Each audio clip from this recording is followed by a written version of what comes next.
Our beloved Boss Mike Cervera.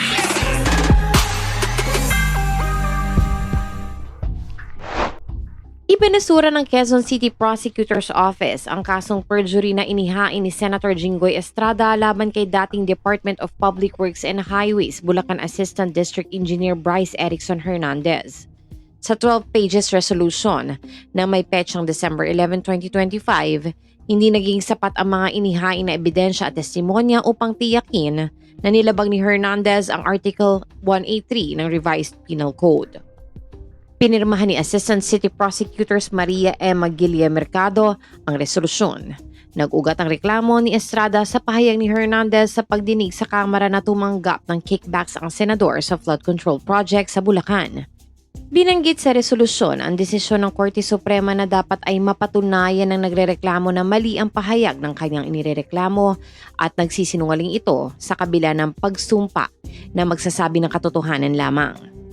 Wala pang pahayag mula sa opisina ni Estrada ukol sa pagkakabasura sa kanyang kaso laban kay Hernandez.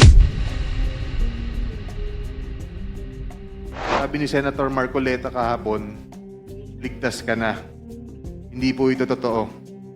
Si Senator Jinggoy Ejercito Estrada, si Senator Jinggoy po ay nagbaba ng 355 million ngayong 2025 sa mga ilang projects sa Bulacan.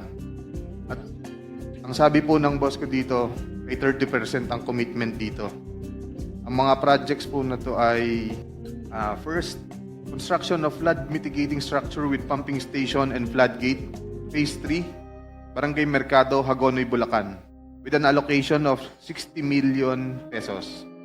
Number 2, construction of flood mitigating structure with pumping station and floodgate at Mambog Creek, phase 3, Malolo City, Bulacan, with an amount of 45 million pesos. Construction of flood mitigating structure with pumping station and floodgate, phase 3, Barangay Iba, Hagonoy, Bulacan, amounting to 60 million pesos. Construction of flood mitigating structure with pumping station at Calero Creek, phase 3, Malolo City, Bulacan, with an amount of 50 million pesos. Construction of flood control structure including pumping station and floodgate, phase 3, Barangay Mayto, Kalumpit, Bulacan, with an amount of 60 million pesos. Construction of flood mitigation structure with pumping station and floodgate at Barangay Santo Rosario Creek, phase 3, Malolo City, Bulacan, with an amount of 40 million pesos. And last, construction of flood mitigation structure including pumping station and floodgate, phase 3, Barangay Carillo, Hagonoy, Bulacan, with an amount of 40 million pesos. And all of that with a total of 355 million pesos, Your Honor. This is supposedly the allocation of which political personality? Senator Jinggoy Ejercito Estrada po, Your Honor. Sa ngalan ni Boss Mike Cervera, ito po si Anila TV na nagsasabing mahalin natin ang ating kapwa, ipagdasal po natin lagi ang ating bansa. Magandang umaga, magandang hapon at magandang gabi. Saan man dako ng mundo naroon kayo at syempre, magandang buhay na rin para sa ating lahat. Maraming salamat po. Our beloved Boss Mike